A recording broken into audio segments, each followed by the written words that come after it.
I need this. It's a small room. Good afternoon. My name is Terri Kline, and I am the chairperson of the Board of Trustees of Siegal College.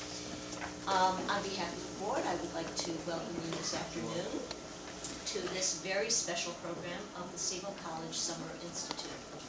First off, I'd like to offer my congratulations to the entire Siegal College staff for their hard work in offering 4 days of outstanding programming for the approximately 175 educators who have been engaged in intensive Jewish study and professional development since the conference began this past Sunday.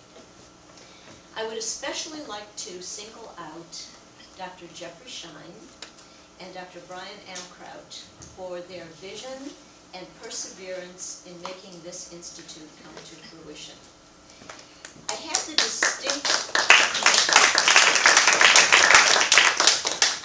distinct pleasure of attending a portion of Sunday's opening programs, and I must admit that as I sat and listened to Jeffrey Shine and then Dr. Moshe Berger, I was quelling.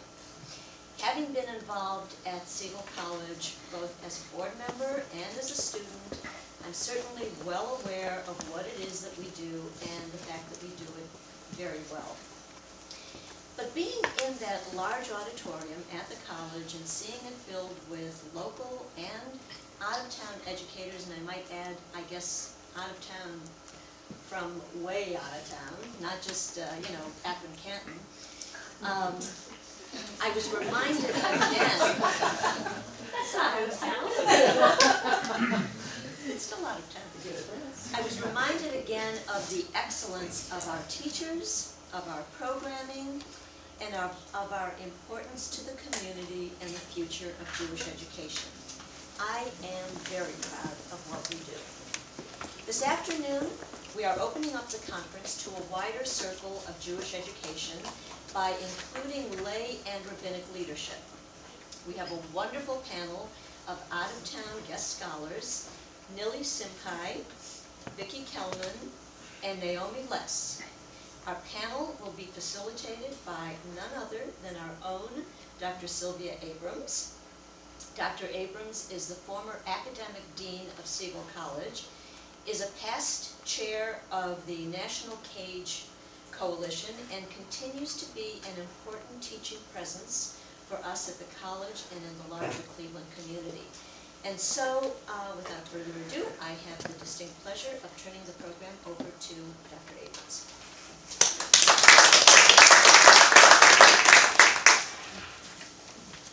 Good afternoon. It's nice to see everybody here.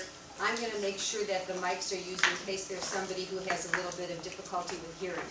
I'd like to request that everybody make sure your cell phones are either on vibrate or turned off so that they don't end up ringing during the session, especially the 5 o'clock hour. I know lots of people get calls. The panelists make sure.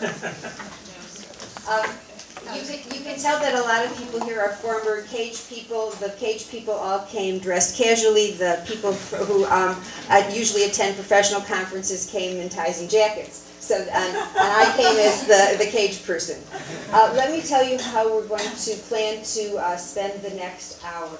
We will hear from each of the speakers, and I will in just a moment introduce them. They will each talk for a small period of time. I'll tell you in just a minute what they're going to talk about. Then we will have some comments from them about each other, and then we'll open this panel up to you. So if you notice, the name of our conference has been More Morim, a guide to teachers in the perplexing times. Many of you know it's a play on the name of the book by the Rambam, More Nevuchim, a guide to the perplexed. So we are going to use this hour to try to talk about some of the major perplexing issues in Jewish life and Jewish education. And we've asked each of our panelists to speak for a little while about what they think a major challenge is facing Jewish education today. Originally we said the most pressing one, but nobody can decide what the most pressing one is, because depending on where you're being pressed At the moment, those of you who are involved either as volunteer leaders or as professionals, you know that that one seems the most pressing one that week or that hour. So we're going to try to step back, and our panelists will give us a little bit about that. We're going to go in reverse alphabetical order, and for those of you who do not know our panelists, I would like to first introduce them to you so you get a little idea of why we're so proud that they were able to be here with us in Cleveland. Anili Simchai, our first panelist, serves as the director of the Teva Learning Center, North America's foremost Jewish environmental organization, running programs for thousands of students annually from Jewish day and congregational schools, as well as family and youth retreats. One of the things that Neely we're very proud of, which I noticed is not necessarily here but is important, is she is a winner this year of a Covenant Award for her dedication and originality in Jewish education, and we're very happy to welcome her back to Cleveland, which in her growing up years was her hometown. Our second speaker will be Naomi Less, who is an accomplished singer, songwriter, musician, actor, and experiential educator. She has recently launched Jewish Chicks Rock, which is a program for helping develop more resilient Jewish girls. Naomi has studied at Northwestern and at the JTS, and in our conversation I learned that she's originally a Midwesterner from Highland Park, even though today she lives in Brooklyn. So we will hear from her second. Then our third speaker will be Brian Amkraut, who the Clevelanders know, but there's out-of-towners here in the audience. And Brian is Siegal College's provost and professor of Judaic studies.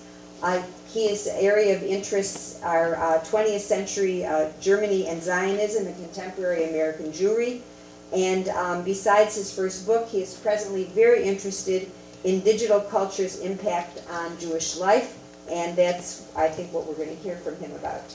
After our three initial speakers, our first respondent will be our national guest, Vicki Kelman, who is the director of Jewish Family Life Project for the BJE of San Francisco. And Vicki has the most mileage in getting here because I believe she was first in New York to do an institute before she came here. If she knows what time zone she's in, it'll be a miracle. But she is going to respond for us, and her field of expertise is family and early childhood education, and she has been involved in the Consortium for Jewish Family Life, which was originally known as the Wizen Institute, and is also a recipient of a Covenant Award. So as you see, we have geographic representation and quite a number of different areas that our panelists will talk to us about. So I'm going to start with Neely and ask her to talk about what she thinks is a major challenge facing Jewish education today.